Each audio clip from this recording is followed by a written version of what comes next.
Good afternoon. Well, I haven't got any scenery for you today, but it will become clear why we are filming in a retail park. This is my BMW 5 Series. I'm going to show you the car and then I'm going to talk you through it. If you cast your minds back to Wednesday last week, I came down to view and put a deposit on this car. I've just collected it this morning and it drives absolutely beautifully. And it is pre-sold to a Geoff Buys Cars follower called Debbie. And I've got to do some guesses about her personality with a little bit of customization that I'm going to do on this car in a minute at the range. So let's have a look at the car first. So this is an E60 5 Series. The E60 was famously designed by Chris Bangle and his team, and I think it's a pig ugly car. They were a bit shocking when this replaced the E39 because that was quite elegant, but this was the new design language for BMW. This one is a 525, so it's a 6-cylinder. I think that's an M57 engine, so it's the one without all the problems. And it's an automatic. It's also equipped with the best feature of any car ever, a panoramic roof, but we'll come on to that in a minute. And inside we've got this lovely sort of oatmeal beige, it's a weak coffee, isn't it? I'd call that coffee, but that's a very weak coffee. And then we've got the walnut as well. So it's very nicely appointed, actually. It does drive very well. It's got the big fat tyres on it because it's wearing the smaller wheels. Normally these are on quite large wheels, so it rides really, really well. And I've been getting on the motorway above 40 miles to the gallon. Now, I've got to deliver this car to Scotland tomorrow, well, Cumbria. So we're going to see what it does on a 300-mile road trip, but I'll give you a walk around. So the E60 came in 2004, production 2003, and then it lasted until 2010 with various facelifts and whatnot. This one is cosmetically, I don't think it's the best example. It's got some road rash on the front bumper and the headlights absolutely need buffing, but mechanically it's very good. It's got some little trick bits on it that have been put on. The black grille is not to my taste, the badges have been changed, and there's a few bits like that. It's another high mileage hero at 196,000 miles, but it will run forever. As I said, it drives absolutely fantastically, and it's a smart car. If I was going to keep it, I'd have to lose the wind deflectors, I'd maybe lose the window tints, and I'd probably change up the wheels and tidy up all the cosmetics. So no major jobs really for a cheap car. Let's go and have a look inside, because at the minute I've got the back seats down because I've just been to the tip, because that's what estate cars are for. Little bit of damage there on the boot. Absolutely huge in there. It came with a spare tyre as well, actually, and spare tyre just here. So I say it could do with a bit of a clean inside. The inside is not the cleanest. But as I said, I've just used this to go to the tip as well. Comes with a parcel shelf. I hate parcel shelves, and I can't tell you why. People will often say to me when I've got a car that's available, "Oh, has it got a parcel shelf?" I hate parcel shelves. I think it just needs a real detailed, damn good clean bit wet in the back from the stuff that I went to the tip with. That's not bin juice, by the way. It's just water. Sorry, Debbie, it's definitely not bin juice. It is bin juice. No, I'm joking, it's not bin juice. What a lovely specification car. Plenty of space in the back here for an adult. Let me flip the camera around. So I am a full-grown adult. This is usually the point when I realise the child locks are on and now I'm stuck in the car. Plenty of space in the back, and I've got this pull-down armrest like that with cubby holes inside it. Rather luxurious. If I was going on a road trip with 4 adults, this would be the perfect car. I really do like the interior on this one. The dash is just lovely. I really like the darker wood veneer there, and for almost 200,000 miles it really isn't in too bad condition, I say, other than needing a bit of a clean. And then you've got cobwebs or glue or something. I think we'll come on to that in a minute. However, the one thing that I have found, I wonder if I can close the roof. No, I can't. I'll show you that in a minute from the front. There's a little DIY job that we need to do this afternoon before Debbie gets this car. So what have we got up here? We've got aircon. We don't have heated seats, but we do have the full sat-nav system, and all the DVDs are there, including European maps as well. As I said, it's an automatic. And I'll tell you what I love, right? I've got a leather knob. Look, it's a soft touch leather knob. If this was a more modern car, that whole thing would just be plastic. And then there's a cup holder just here. If I click that, there we go. Beautiful little cup holder. So all in all, a very, very nice car indeed. I have sold this car for £1,700 delivered, and I'll just talk to you about that for a second. If you work out how much it's actually going to cost me to get up there, it's going to take an entire day. It's been a train ticket, and then my petrol and insurance and whatnot as well. So there's a small profit in it, but yeah, it's not, I think if you were doing this for a living, you probably wouldn't have offered to deliver it for that amount of money, but I'll get a road trip out of it. So tomorrow we're going to be driving up to Carlisle very, very early in the morning to then get the train home. Now, interestingly, what I wanted to do on the way home was go via Kings Lynn to collect my BMW 7 Series that James has got up there. So I thought, well, I could drive the BMW up to Carlisle and then get a train from Carlisle across the country to Kings Lynn to then drive back home. But when I looked at the trains, my train from Carlisle to Kings Lynn, low battery, goes via Birmingham, which is pretty much home. So you've got to, if you want to go to Kings Lynn from Carlisle, you have to go via Birmingham, which I just thought was hilarious. Anyway, I'm going to jump in the front and show you the bit that we're going to be DIYing this afternoon. Right, it's that early sort of technology, okay? So it's key in and then press the button. Do you know how many times, oh, you got to put your foot on the brake. Do you know how many times I've tried to turn it off with the key? Emergency services are everywhere today. The panoramic roof goes back in two parts, and then if I can close the roof, you'll see there's a cover that then comes down. Now, you know I like buying a car that's got a dodgy headlining. This car has a dodgy headlining. Everything's beautiful about it, apart from the fact that the material has started to come off the roof cover, and when that has happened, what it's left is this horrible foamy stuff, and it just looks hideous. But you know I like to do a headlining, so that's what we're going to do. We're going to go over to the range and we're going to buy some suitable material, and we're going to make Deb a headlining. Just now, you know it's going to be wallpaper and PVA glue, but it's going to work. Okay, we're back. We are on a time crunch here.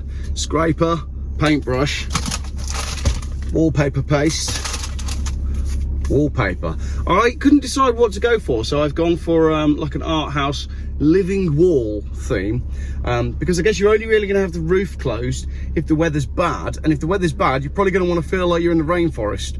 So we're going to do that.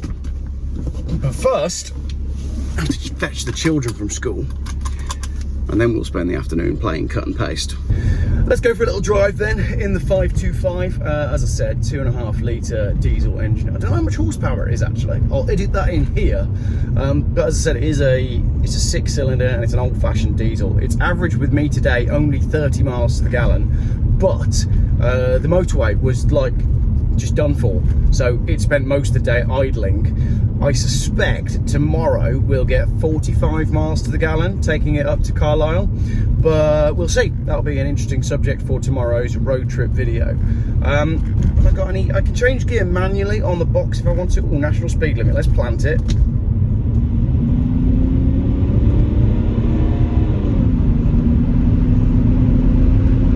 Oh, it does pull very nicely. But it does feel like a heavy car. It's not the kind of car where you want to drive it like a lunatic, but it's nice to know that it's got ample power when the moment takes you. It's just a lovely cruiser, really. It's not a car that you want to be throwing around corners. I say, it does feel heavy. I can't get on with the looks, particularly with this one being black with the black windows, and there's no chrome on it, and it's got the wind deflectors on it, and it's got the sort of I don't know what these alloy wheels are. I've not seen them before. I don't think aesthetically it's the car for me, but inside it is a lovely place to be. This interior is just delightful. Go on, my dear. There's a Nissan Micra somewhere around Malvern. Oh, that's not the one. That's a 52 plate Nissan Micra Tempest, and there's another one around Malvern that wears a 3-digit number plate. There's a little old dear driving around Malvern in a Micra that's worth about 300 quid with the £20,000 number plate on it. It's absolutely brilliant. Anyway, yeah, I can't get over the looks of this car. This might sound really vain, but this is just me. This is the way I'm wired. This is what I'm passionate about. I need a car that you park it up and you look back and you go, yeah, that's a good looking car. And I just did that with I've just been to see my Volvo 850 diesel that's just been polished, the silver one. I'll be back in that car tomorrow when I've got the train home.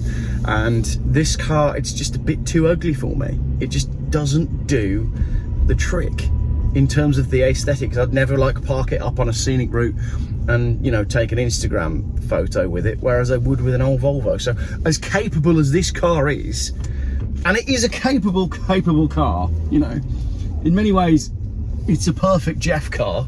It's got the panoramic roof, it's got the big diesel engine, it'll do 45 miles per gallon on a run. Oh, I went to turn the key then. Can't turn the key, you have to press the button. It's got everything, but at the same time, it's missing something. And I think it's to do with the fact that it is just a bit too new. I thought the radio was on. Right, that'll be what that noise was that I could hear. Let me show you some of the onboard computery sort of stuff that you get with this car. So you've got this screen system, which is, I think, is this whole thing called iDrive, or did this predate iDrive? I think this is iDrive, but this is an early form of it. So basically, I can go into my climate over here. And what's quite nice is it's a big, sturdy, you know, it's not digital. It feels like this is a proper button. It doesn't feel like it's going to break, so I can live with that. So let's go back, communication. So I click it up for that. Telephone, BMW Assist, BMW Contact. If it's got BMW Assist, that probably means this car can be remote disabled, but that's a conspiracy theory. But interestingly, I thought that was only cars from about 2016, but it seems to me that that is not the case, because this car is older than that. Info sources, let's have a look there. Traffic, travel, service. Let's go into our service, see what we've got there. Everything is okay. Check control messages. Restraint systems faulty. Okay, yeah, there's a faulty... I think it's to do with the seat mats, the electronic seat mats in the seats.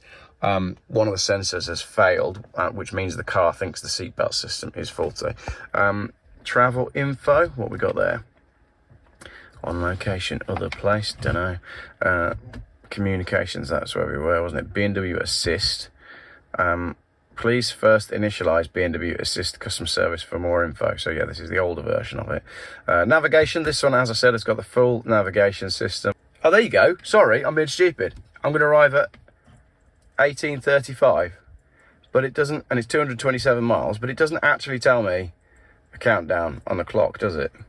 So that's all I've got. So fairly basic sat nav, but that's your lot. So yeah, I can't say I'm too sure about that sat-nav system. Anything else you want to see? What we got here? We got smoker's pack, ashtray, locking gear nuts, parking distance control, DVD. Apparently you can play DVDs on that. That locks and unlocks the car. Split fold rear tailgate, which obviously is brilliant. Best feature on a BMW.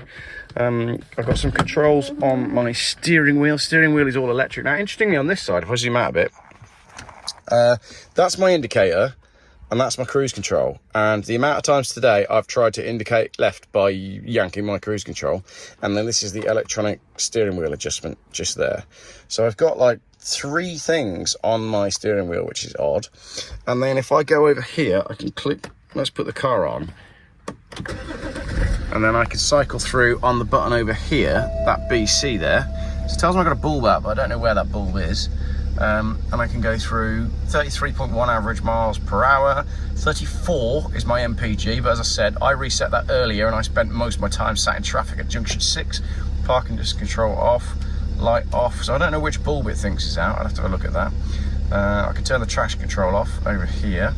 So I can cycle further through. 287 miles range, 32.9 miles an hour, 34 MPG, and it'll do instantaneous MPG as well while you're driving. And then I've got the check button here that I can click, and that changes the clock format to date. And we know that it's 14 degrees out. And once again, we don't have any clearing in the sky at all. But let me just show you the styling of this car, and you tell me what you... Look at the sun up there. Isn't that odd? Zoom out a bit further. I can't help filming it. It's just weird. Look at the lines there. Very strange. Should we get back to cars? Yeah, let's talk about cars. Right, you tell me. I think it's ugly as hell. I really do. I don't really like black cars. I'd never go for a black car. Maybe if this was, I don't know, I might have to have a look on Auto Trader, see if there's one that I actually like. My friend Richard posted one the other day that was blue and that had chrome, and that was a nice looking thing. But then again, maybe it's quite cool that it's stealthy. Maybe what it needs is, I mean, I haven't got time to do this now, but maybe it just needs like a Geoff sticker pack. You know, this one would have been a good one to do like Roswell investigation team in small white text on the side of it. So maybe it's got potential. Deb, let me know what you think. But first up, Deb, I'd get those headlights tidied up. Again, not going to have time to do that between now and leaving early in the morning, because it's going to be a very early start to get to you, because as we've just seen, it's a 4-hour drive. I'm looking forward to it though, I really am. But I tell you what I'm not looking forward to: Christmas lunch. No, I'm joking, we're not going there for Christmas lunch. Can you imagine paying £400? No, it'd be more like £500 for Christmas lunch for your wife and 2 kids. Just while I kill some time before school pickup, Christmas lunch, is it acceptable to go out for Christmas lunch, or should it be cooked at home? Because when we had this conversation, I was actually thinking, well, if we don't cook Christmas lunch at home, what are we going to do all day? Because that's basically what you do, isn't it? You have a drink, and we myself and Mrs G, very sort of socially, bit by bit, get lunch together between the two of us, and it's enjoyable. And then when it's on the table, neither of you are hungry because you've been picking the whole time that you were cooking. But that's like part of it. So let me know what you think. Is it acceptable to go out for Christmas lunch? Is that just lazy? And is £180 a head ridiculous? They don't even have a swimming pool. It's an expensive hotel that doesn't have a swimming pool. But the grounds are lovely for filming my car, and it's local to Malvern. It's a nice spot, especially when they're not doing lawn mowing. Right, I think that is the end of the video. Let me know what you think of the car. Oh no, it's not the end of the video, is it? Of course it's not, because I'm gonna have to do that in a minute. Yeah, it's not the end of the video, because next we're doing the roof. This looks like a cork board. Now this should be an upholstered panel. There's 2 panels here, but they're both looking pretty haggard. So in this video, what we're gonna do is we're gonna put a headlining in this car, which should be fairly easy because it's quite flat. But if you watch my video about the Volvo, you'll know the first thing to do is to get all of the foam crap off. So what I'm gonna do is I'm gonna roll it back a little bit, and then I'm gonna get vacuum in. Roll the montage.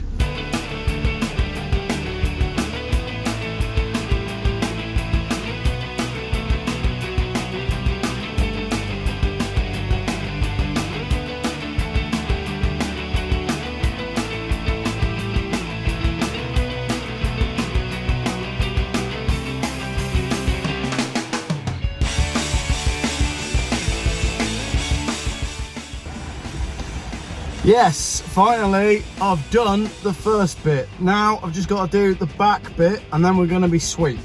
This is a terrible, terrible job.